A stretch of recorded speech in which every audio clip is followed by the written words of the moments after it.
Hello everyone, and welcome to another Wavelength Wednesdays. My name is Waveney and I'm a leadership coach.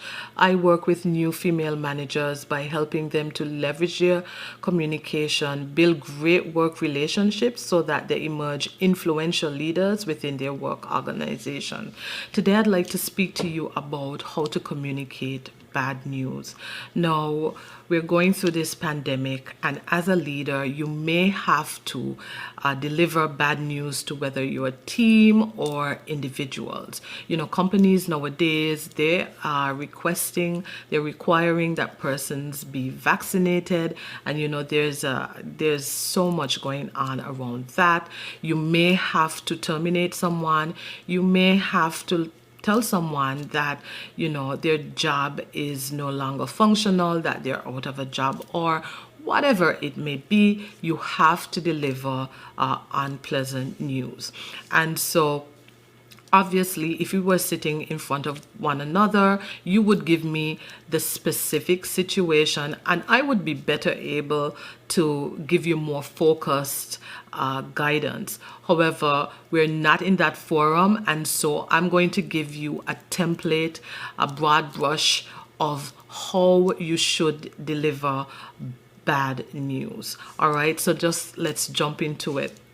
So tip number one, first thing is you want to gather all the facts. It's not about what you think, what you heard, about gossip, what he said, what she said.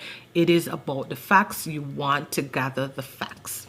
Tip number two, you want to measure this against the company's policy.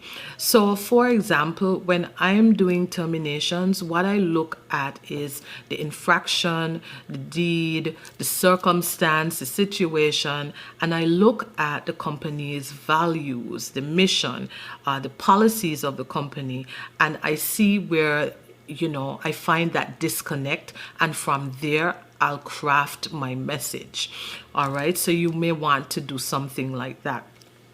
Tip number three, how can you craft your message in a way that is respectful? And this is a step that people often skip.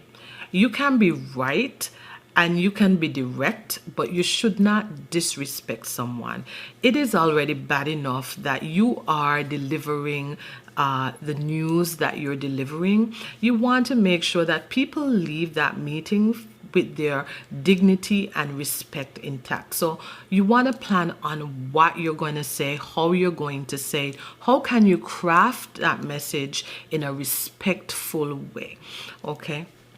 And then tip number four, you want to schedule the time and the day. If you don't have an office, you may want to plan to use a colleague's office, or you may want to plan to use an area that is private. That is so important, especially when you are delivering these types of news to persons. Then this is very important as well. Tip number five, do not lie. Do not lie. Influential leaders do not lie about, you know, things such as these. You don't want to do that. All right.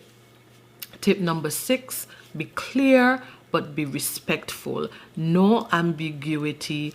Don't manage by third party, which means Tom sent me to do it. I didn't agree with this, but this person sent me to do it. The fact of the matter is you are a leader, and if you chose to work in a particular organization, you represent the senior leaders of that corporation, and so you want to be clear but be respectful. And then the last tip number seven, you want to thank the person for their time and for their attention to the matter that you discuss. All right, and so drop me a note in the comments, send me a DM, let me know what your thoughts are around this, and I'll talk to you on another Wavelength Wednesdays. Thank you so much. Bye.